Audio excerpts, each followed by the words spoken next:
Buenos días, alumnos. Ahora vamos a tocar dos micosis, histoplasmosis y paracoicidioidomicosis. Estas micosis son importantes, están agrupadas juntas porque pertenecen a las micosis llamadas micosis sistémicas o micosis profunda. En primer lugar veremos histoplasmosis. Histoplasmosis ha tenido diferentes denominaciones por ejemplo, por la zona donde se le encontró, ¿no?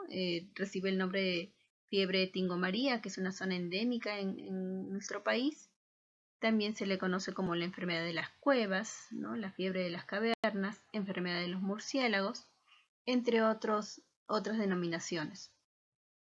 Acá tenemos el caso, como vamos a ver que vienen estos pacientes. Por ejemplo, este es un paciente varón, adulto mayor, con una enfermedad de 7 meses, crónica, en la cual el paciente comenzó a presentar diferentes alteraciones de la morfología en la lengua, ¿no? Sangrantes, erosivas, con nodulaciones, una lesión que causaba dificultades, ¿no? Para la deglución, para el habla. Este paciente se le hace una biopsia y en la biopsia se encuentra unas lesiones granulomatosas con células gigantes multinucleadas. Cuando se hace el cultivo de la lesión, se encuentra que el agente causante es histoplasmosis. Vamos a ver de que este hongo tiene predilección por zonas con un clima templado, un clima tropical, ¿no?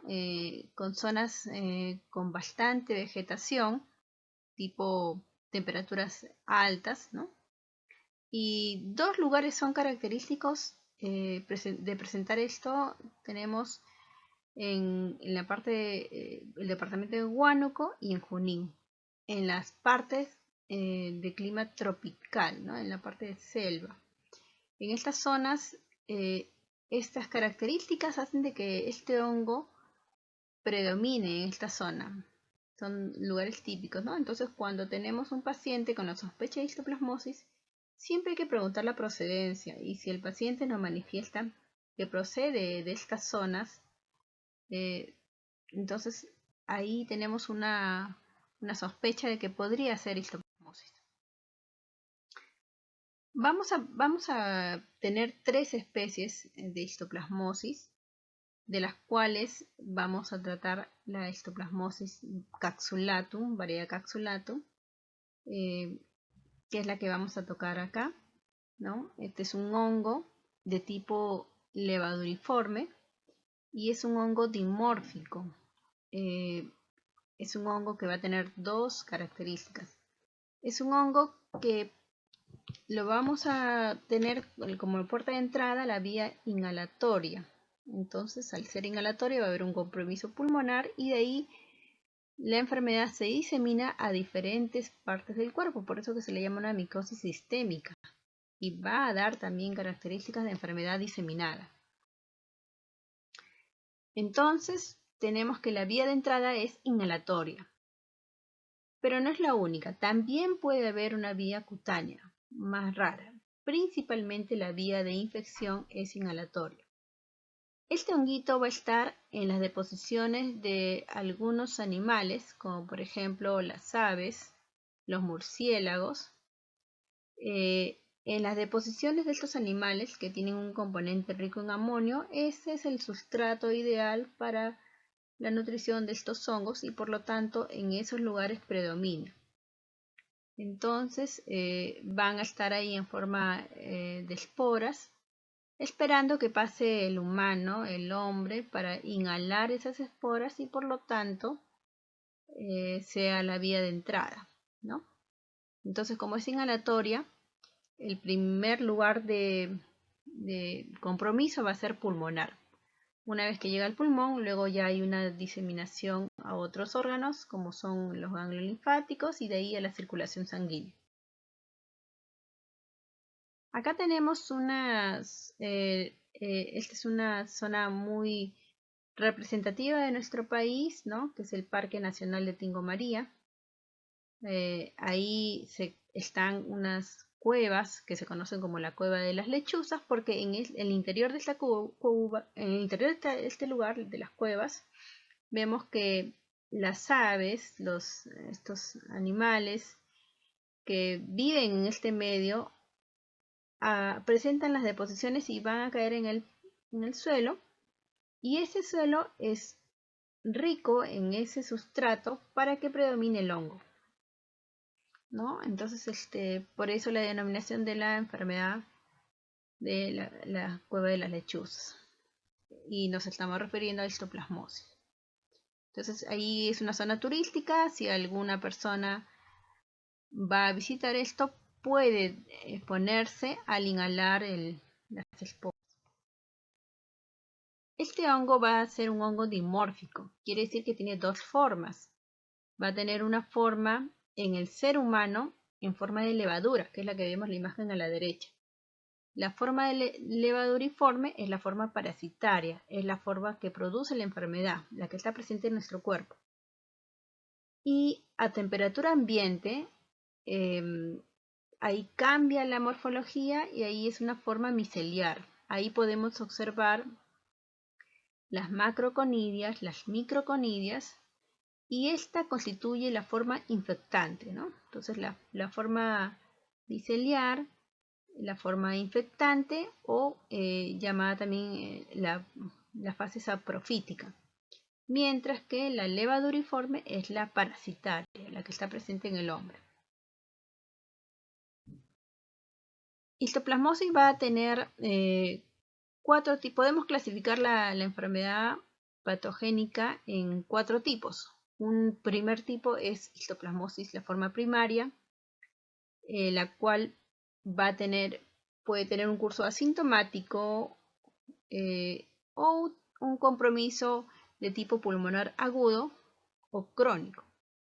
También se presenta una forma cutánea primaria, ¿no? Estas son las formas primarias. Primarias asintomática, pulmonar agudo, crónico o cutáneo primario. Luego hace otro compromiso que es la histoplasmosis diseminada. En la forma diseminada, aquí ya vemos que hay generalmente, para que una persona haga la forma diseminada, el paciente va a cursar con la inmunidad un poco más deprimida, más deteriorada. Entonces se presenta histoplasmosis diseminada aguda, subaguda o crónica. Otra manifestación que también se presenta son las histoplasmosis mediadas inmunológicamente. En esta variante de la enfermedad no tenemos al hongo en la fase activa propiamente dicha, sino lo que vemos son las secuelas de un paciente que ha tenido histoplasmosis y luego de ello, por el compromiso, que ya sea por una fibrosis o por un crecimiento, va a producir lesión. Entonces tenemos la forma de histoplasmoma, una fibrosis mediastínica, a nivel ocular el síndrome ocular. Y finalmente tenemos la histoplasmosis como manifestación de enfermedad definitoria de SIDA, ¿no? La histoplasmosis diseminada asociada al SIDA. Acá vemos la histoplasmosis primaria con las cuatro formas de la enfermedad. En el primero, que es el asintomático, es un paciente que no tiene síntomas. ¿Cómo uno puede detectar que tiene la enfermedad? Porque se hace puede ser un estudio epidemiológico, un screening, se le hace una prueba intradermorreactiva cutánea y ahí encontramos que la prueba sale positiva. Si a este paciente le tomamos una radiografía, vamos a encontrar que en la radiografía la presencia de huellas de que el paciente en algún momento tuvo la histoplasmosis, que son la presencia de calcificaciones. Este es un paciente normalmente cursa asintomático. Otra variante tenemos la histoplasmosis pulmonar aguda. En el caso de aguda, este es un paciente inmunocompetente, sin ninguna patología previa, que se expuso a este hongo y después de unas semanas empieza con síntomas de fiebre, de tos y disnea. La característica de la histoplasmosis pulmonar aguda es en la placa es un infiltrado intersticial, retículo nodular. Puede ser como una forma miliar, ¿no? Entonces un paciente que con este compromiso la manifestación va a ser disnea, sensación de falta de aire, en una forma aguda. Otra manifestación es la histoplasmosis pulmonar crónica. En este caso ya es un paciente que tiene una enfermedad pulmonar de base. Es un paciente que puede tener una enfermedad pulmonar obstructiva crónica, puede ser un fumador, paciente ya adulto mayor con inmunodeficiencia, en el cual la enfermedad se manifiesta de otra manera, ¿no? Hay una destrucción más marcada del pulmón. Es un paciente que va a presentarse con tos, expectoración, fiebre, hemoptisis, ¿no? Entonces, en una primera impresión, uno podría pensar que es un paciente con tuberculosis, porque tiene fiebre, tos, sudoración, igual que una tuberculosis, ¿no? ¿Y cómo llegamos al diagnóstico? Hay que hacerle un cultivo, hay que tomar muestra de las secreciones y mirar en el laboratorio. Otra variante es la forma cutánea primaria, en la cual ya la vía de entrada no ha sido inhalatoria, sino ha sido directamente cutánea por una implantación traumática, ¿no? Acá vemos la forma histoplasmosis pulmonar aguda, vemos un infiltrado de tipo retículo intersticial, y en la crónica vemos que ya hay bastante destrucción, bastante compromiso, ¿no? Es muy diferente, este es un paciente ya con un compromiso, una enfermedad de base, a diferencia de la histoplasmosis pulmonar aguda, que es un paciente inmunocompetente, un paciente digamos sin enfermedad previa. Acá tenemos unas imágenes de cómo podemos encontrar la histoplasmosis diseminada, ya sea que la forma de evolución sea un poco más lenta, más rápida, aguda, subaguda, crónica. Los diferentes compromisos van a ser sistémicos, ¿no? Hay compromiso de visceromegalia, hay compromiso cutáneo, mucoso. Vemos acá estas lesiones son granulomatosas, van a producir lesiones en sacabocado a nivel de la lengua, a nivel de las fosas nasales, y como es una lesión que va destruyendo, entonces también cicatriza y hay una alteración de la morfología, ¿no? Entonces puede producir una disminución de la apertura bucal o alteración también de la forma de las fosas nasales. La tercera variante que habíamos dicho era la enfermedad mediada inmunológicamente. Entonces acá tenemos un paciente que ha tenido histoplasmosis en el pasado y ha quedado con una cavidad. Con nodulaciones, con fibrosis miastínica.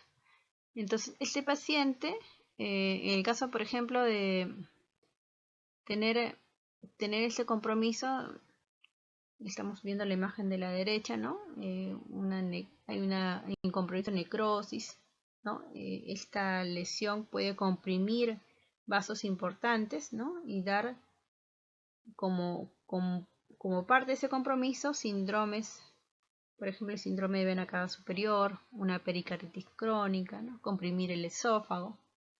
Ahora, si tenemos un paciente que tiene en la imagen de la izquierda una lesión en cavidad en pulmón, en esas cavidades el histoplasma puede ubicarse y va a adoptar la forma de la cavidad, ¿no? Entonces acá vemos esa lesión se llama histoplasmoma, no necesariamente en el pulmón, puede ser en cualquier otra parte del organismo. Se ha visto, por ejemplo, histoplasmomas en senos paranasales, ¿no? A nivel de alguna cavidad que tenga donde el paciente ha entrado en contacto con el hongo y ahí se desarrolla, ¿no? Otra manifestación es el síndrome ocular, en el cual el paciente va a tener unas lesiones que son características en saca bocado. También se observa atrofia, hay la presencia de cicatrices lineales. Cuando el oftalmólogo encuentra esto, ¿no? Hay la sospecha de que sea histoplasmosis y bueno, pide los exámenes para confirmar. tenemos en el caso del paciente con síndrome de inmunodeficiencia adquirida, ya la histoplasmosis tiene una característica más sistémica, el compromiso es múltiple, ya no solamente son las lesiones que veíamos en la lengua, las lesiones ulceradas en fosa nasal, no, acá tenemos una lesión en todo el cuerpo. Entonces vamos a ver en estas imágenes, miren esas lesiones cutáneas diseminadas en todo el cuerpo. Entonces cuando vemos un paciente que no nos conocemos sus antecedentes, pero que vemos estas lesiones, una de las primeras cosas que nosotros debemos pensar es que se trata de una micosis. Y en la micosis hay que pensar que es histoplasmosis. Entonces solamente por esta forma de presentación ya sabemos que es una enfermedad definitoria de SIDA, por lo tanto hay que pedirle la prueba del VIH. Es muy probable que tengamos en este paciente un compromiso de la inmunidad que haya hecho que la enfermedad se manifieste de esta forma diseminada.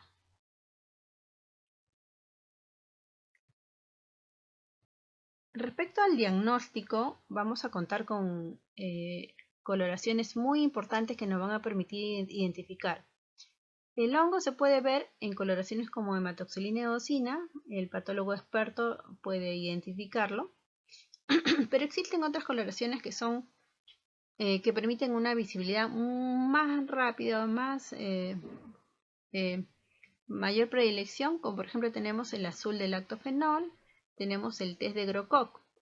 En el test de Grocoq, llamado también metenamina de plata, ahí se va a pintar directamente al honguito, al hongo se va a pintar, entonces va a ser un contraste que va a permitir una fácil identificación del hongo. Se van a ver fácilmente identificadas las levaduras y eso resalta y es más fácil identificar que se trate de una de histoplasmosis, ¿no? Eso es útil, por ejemplo, en biopsias en las cuales se tiene el material, se hace la coloración de Grocoq y se puede teñir fácilmente, ¿no? Entonces resalta, es más visible en otras coloraciones como por ejemplo hematoxilina eosina, donde se requiere más la esparticie del patógeno. Tenemos así que el método de diagnóstico, vamos a cultivar todas aquellas secreciones donde sospechemos que esté el hongo, ¿no? Si es el compromiso pulmonar, hay que hacer un cultivo del esputo, del aspirado bronquial, de la broncoscopía. Aquí la sensibilidad va a variar, depende de la muestra. En esputo, poca sensibilidad, 10 a 15%. En muestras más profundas, su sensibilidad aumenta, 90%. En los hemocultivos, 50%. Hay otras pruebas que ya son pruebas donde se va a detectar los antígenos, ¿no? Esto, por ejemplo, es detección del antígeno polisacárido en suero o en orina. Entonces se utiliza el test de látex, se utiliza el ELISA o Western blot. Aquí la sensibilidad de la prueba va a depender del compromiso, ¿no? En enfermedades agudas pulmonares es baja la sensibilidad, 20, 40%. Y en enfermedad diseminada es 90%, ¿no? Entonces hay que saber que la sensibilidad va a variar de acuerdo al compromiso, ¿no? Si tenemos un paciente con enfermedad diseminada, entonces el antígeno urinario en orina es muy útil, es bastante sensible, 90%. Pero si estamos ante un paciente con un compromiso pulmonar agudo, ¿no? Paciente que viene con su tos, efectoras disnea, un paciente inmunocompetente, sospechamos, ha ido a Tingo María, ha ido a la Cueva de las Lechuzas, y le hacemos la prueba, sale negativa. ¿Por qué? Porque es poco sensible en este tipo de compromiso.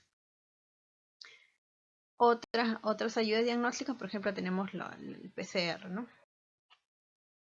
El tratamiento. El tratamiento para esta enfermedad, el tratamiento de elección son los azoles. Y los azoles tenemos el itraconazol. Itraconazol es el medicamento de elección. Es una medicación que se toma por vía oral y ahí se da en periodos de 6 meses, 3 a 6 meses, ¿no? Tiempos largos. Cuando el paciente está descompensado, entonces ahí se utiliza anfotericin B. En pacientes estables, la medicación normalmente es vía oral, ¿no? Los azoles y itraconazol. Pero en pacientes descompensados o con compromiso severo, ahí sí se utiliza anfotericin unas 2 semanas aproximadamente, y después de ese tiempo va a la vía oral itraconazol, que puede llegar a ser incluso 1 año de tratamiento en formas diseminadas, en formas sistémicas.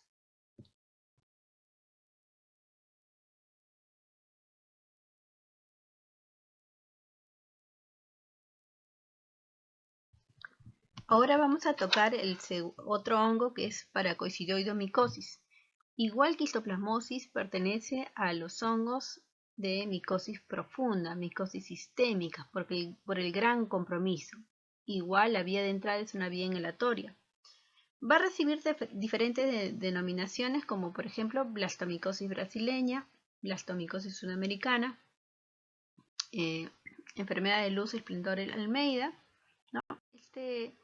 Este hongo tiene un compromiso sistémico. Este es un caso, por ejemplo, que lo encontramos en la literatura, ¿no? Es un niño de 7 años, proveniente de zona endémica Cajamarca, con un tiempo de 4 meses de enfermedad, ¿no? Este paciente comienza a hacer fiebre, baja de peso, síntomas de hiporexia, y empieza a tener unas lesiones que vemos acá, unas lesiones cutáneas, ¿no? Aquí fueron descritas tipo molusco, ¿no? Con una depresión central. Hizo compromiso de diferentes órganos: pulmonar, pericárdico, óseo, visceromegalia, adenopatías. Y en este niño se hizo la biopsia, y en la biopsia, ¿no? se encontró ahí, fue útil para el diagnóstico. Acá vemos los diferentes compromisos que tuvo el paciente. Acá podemos apreciar la cardiomegalia, podemos ver que hay un gran compromiso en diferentes órganos, ¿no? Vemos, por ejemplo, hasta nivel óseo. En la biopsia de este paciente, lo que se encontró fue una vista más macro. Tenemos lesiones granulomatosas, y cuando ya se hizo la amplificación con las coloraciones, se pudo encontrar, por ejemplo, tenemos arriba unas imágenes redondeadas. En el examen directo con KOH se ve las lesiones también redondeadas que están juntas. Esta es una levadura con gemación, con múltiples gemaciones. Y por la forma, entonces se le denomina en algunos casos, por ejemplo, la cabeza de Mickey Mouse, ¿no? Parece una imagen con dos y las orejitas. En otras formas, por la forma que adopta las gemaciones, puede ser el timón de barco. Entonces, encontrar estas levaduras con esta morfología, ya eso es patognomónico de paracosidioidomicosis. Este paciente se le da tratamiento y miren, es un paciente que ya remite en las lesiones, el pronóstico es favorable. Entonces, esta es una micosis sistémica. También se llama micosis profunda, ¿no? Es granulomatosa, con múltiples lesiones que van hacia la cronicidad. La vía de entrada es inhalatoria. Por lo tanto, la puerta de entrada es a nivel de vías respiratorias, hay un compromiso pulmonar, y de ahí hay una diseminación a diferentes partes del cuerpo. El compromiso es sistémico. Este honguito tiene la característica de tener dos formas, por eso se llama hongo dimórfico. En nuestro cuerpo adopta la forma levaduriforme, a 37 grados nuestra temperatura corporal. Y cuando está en el medio ambiente, ahí ya no está en forma levaduriforme, sino ahí adopta la forma miceliar. Entonces tenemos, es un hongo dimórfico. No hay transmisión de persona a persona. Si una persona está con síntomas, con la enfermedad, no transmite a otra persona, porque la vía de entrada es inhalatoria, es a través de la forma miceliar, es lo que se inhala. La mayoría de los pacientes son pacientes varones localizados. Acá tenemos la zona de distribución de paracosidioidomicosis en rojo, y vemos que esas zonas donde predomina el clima tropical y subtropical áreas ligadas a, por ejemplo, plantaciones de café típico, son zonas donde está predominando el hongo. En nuestro país se ha encontrado en diferentes lugares. Vemos que en lugares como por ejemplo son San Martín, Amazonas, Iquitos, ¿no? En zonas de Piura, Cajamarca, en Puno también, Cusco, Madre de Dios, diversas regiones, ¿no? Diferentes departamentos que son donde se han encontrado casos de paracoccidioidomicosis. Siempre es importante preguntar procedencia, siempre debemos preguntar a un paciente de dónde viene, y eso nos va a dar una orientación de qué etiología probablemente estemos tratando. Entonces hemos dicho que este hongo dimórfico tiene dos formas, la forma levaduriforme y la forma filamentosa. La forma filamentosa es la que tiene la forma micelial, donde la que va a estar en la naturaleza es la que vamos a inhalar, por lo tanto es la forma infectante. ¿Qué se inhala? Se inhala los conidios. Y cuando nosotros sembramos a temperatura ambiente una muestra, entonces va a formarse esta forma filamentosa. Las colonias van a tener ese aspecto algodonoso, membranoso. Con el tiempo puede tener coloración más oscura. En aproximadamente 30 días, ¿no? Entonces, cuando sospechamos de un paciente que tiene paracoccidioidomicosis, pedimos un cultivo y aproximadamente en un tiempo de 30 días es que vamos a ver el crecimiento del hongo. La forma levaduriforme, que sería la forma parasitaria, la del medio ambiente, la forma saprofítica, la forma levaduriforme es la que está presente dentro del cuerpo humano a 37 grados centígrados, ¿no? Crece en esos medios, en esa temperatura. Si nosotros el cultivo lo ponemos a temperatura de 37 grados, entonces lo que vamos a observar va a ser la forma levaduriforme. Si lo ponemos a temperatura ambiente, vamos a ver la forma micelial. En la forma levaduriforme, dándole esa temperatura que simula la del cuerpo, entonces el crecimiento es más rápido y podemos tener ya el hongo a los 12 días. Aquí las colonias son de un aspecto más cerebriforme, entre blanco amarillento, cremosas.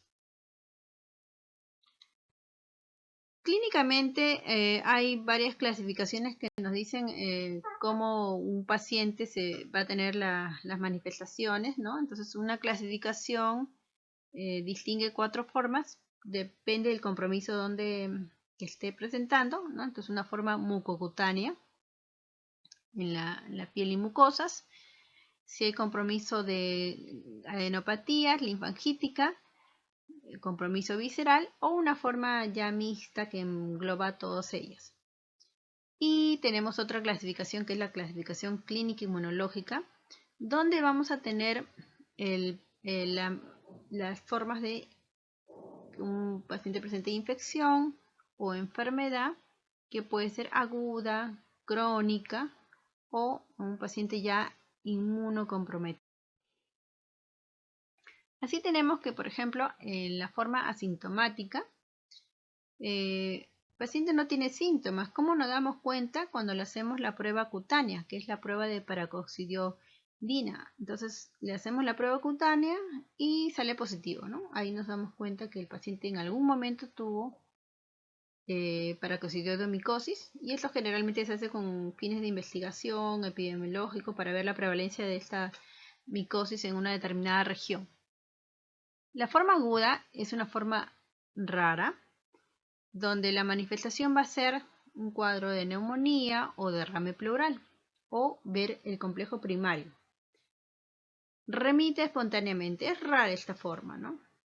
Luego tenemos otras formas con mayor compromiso, donde vamos a ver diferentes manifestaciones inespecíficas como son fiebre, ¿no? Síntomas generales, y comienza a presentar adenopatías. Son adenopatías que van a crecer, se van a ulcerar, fistulizan como que fuera una escrófula, igual que un paciente con tuberculosis. Hay compromiso sistémico, el paciente comienza a hacer disminución de la hemoglobina, anemia, eosinofilia, puede hacer ascitis, hay compromiso a nivel óseo, ¿no? El paciente hace osteomelitis, hace los llamados accesos fríos.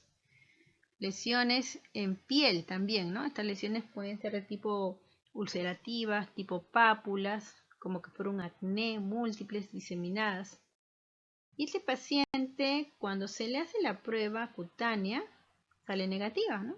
Nos habla de que está inmunodeprimido, por lo tanto está haciendo una manifestación diseminada y precisamente esa inmunodepresión hace que sus pruebas sean negativas, ¿no? Otra forma es la forma crónica. Es un paciente, generalmente hay que preguntar qué actividad económica hizo, ¿no? Esta agricultura.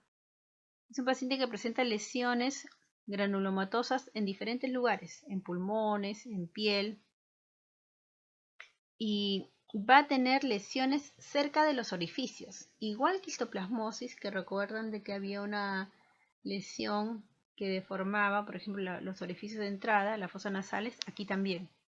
Cerca de los orificios, ¿no? Hay una destrucción de la apertura bucal porque se ulcera, se cicatriza, se cierra y entonces a veces se le da diferentes denominaciones. Por ejemplo, en el caso de las fosas nasales, por la deformidad se le puede llamar como la nariz de tapir, ¿no? Y son lesiones crónicas. Es un paciente que crónicamente está 1, 2, 3, 4, 6 meses con la lesión hasta que recién acude para ver por qué está con esa manifestación. Y tenemos el paciente ya con VIH, con defensas menos de 200, donde el compromiso es sistémico. Acá vemos cómo es, por ejemplo, la manifestación de la cutánea mucosa. La forma cutánea mucosa, vemos lesiones que son tipo moluscoides, ¿no? Con una invaginación central, pueden ser ulcerativas, ¿no?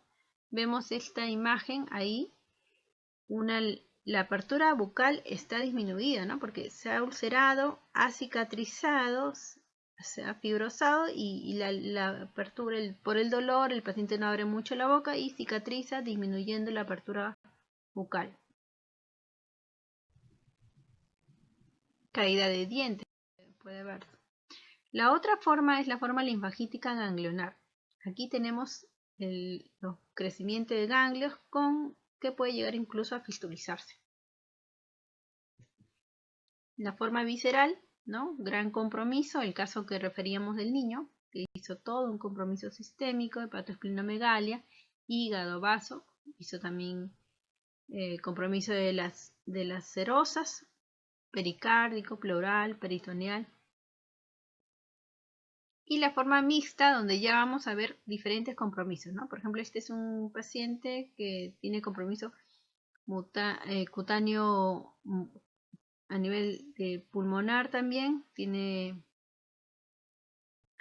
es un compromiso diseminado, ¿no? Entonces, en la forma mixta podemos encontrar diferentes tipos de órganos afectados, ¿no? Puede ser ganglionar, visceral, puede ser a nivel pulmonar, cutáneo, mucosa con ganglios, o una forma diseminada que compromete otras zonas, como por ejemplo a nivel ocular, a nivel del sistema nervioso, a nivel de cartílago, ¿no? Comienza a haber crecimiento, deformaciones. Estos son de pronóstico severo. Una característica es que esta enfermedad en la forma crónica es un paciente ya con mal pronóstico, ¿no? A veces se inicia el tratamiento, pero la enfermedad ya ha avanzado demasiado y el compromiso es muy severo con mal pronóstico, a diferencia de histoplasmosis que tiene mejor pronóstico. ¿Cómo hacemos el diagnóstico? Bueno, hay coloraciones muy útiles que nos van a servir. Por ejemplo, se puede ver en KOH, acá vemos las levaduras, miren la forma levaduriforme, quiere decir que es una muestra en 37 grados que ha sido obtenido directamente de secreciones del cuerpo, ¿no? Entonces vemos esa característica, una levadura que está gemando.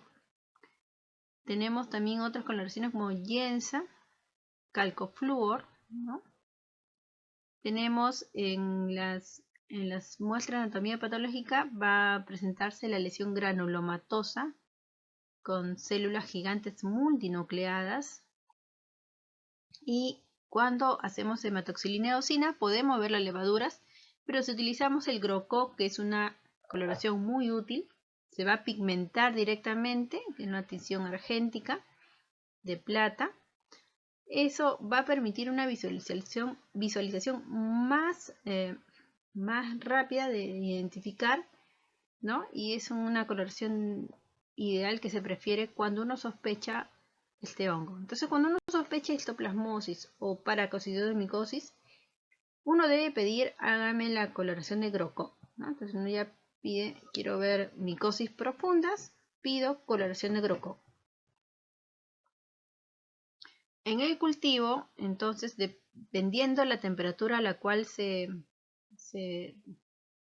cultive, ¿no? Entonces vamos a obtener la forma micelial, temperatura ambiente, o levaduriforme a temperatura 37 grados. Acá tenemos la coloración de GROCO. Es un timón de barco, parece un timón de barco, ¿no? Una levadura multigemante. Si es que es cabeza de Mickey Mouse o por ejemplo la huella del oso, también. Tenemos otros métodos que nos van a ayudar a diagnosticar, como son los serológicos. Es más con fines de investigación. En la práctica no son muy frecuentes su uso, pero se puede utilizar inmunodifusión, prueba de ELISA, detectar antigenemia, antígeno GP43, GP70, las pruebas de intradermorreacción. Normalmente en la práctica no se utilizan mucho, pero sí con fines de estudios de prevalencia. Otras pruebas como son el PCR. Y el tratamiento de elección es itraconazol. En micosis profunda, itraconazol es el medicamento de elección, ¿no? Esto se toma, esta es una enfermedad que el tratamiento es 1 a 2 años, es un tratamiento más largo. Si el paciente está descompensado, siempre usamos anfotericin B. Cuando el paciente ya se compensa, entonces pasamos a itraconazol. Anfotericin B no debemos usarlo más de 2 semanas porque es un medicamento que, si bien es muy bueno, la toxicidad es muy elevada, ¿no? Entonces estos pacientes, por el uso, es un medicamento que lo vamos a administrar en 4 horas. Anfotericin B, cuando indica un paciente que va a estar durante 2 semanas o más recibiendo una infusión cuyo paso del medicamento demora 4 horas, ¿no? Lo tengo de las 8 hasta las 12 de la mañana pasando el medicamento. Y que tiene efectos adversos, ¿no? Hay que monitorizar porque me puede hacer problemas de alteración de los electrolitos, me produce hipocalemia, hay que monitorizar los electrolitos, hacer electrocardiograma. También es nefrotóxico, hay que estar monitorizando la urea y la creatinina. O sea, es un paciente y hay que darlo por vía central, no lo puedo dar por vía periférica, ¿no? Entonces se puede infectar. Entonces es un paciente que ya está de por sí. Para indicar anfotericin B es que está bastante deteriorado, bastante comprometido. Cuando el paciente se recupera, entonces pasamos a la vía oral, que es el itraconazol, y ahí ya lo monitorizamos por 1 a 2 años. Otras alternativas que en la práctica es pocas veces se utiliza, ¿no? Se reporta que cotrimoxazol es una alternativa. En la práctica, definitivamente los de elección son itraconazol y anfotericin B. Muy bien, gracias.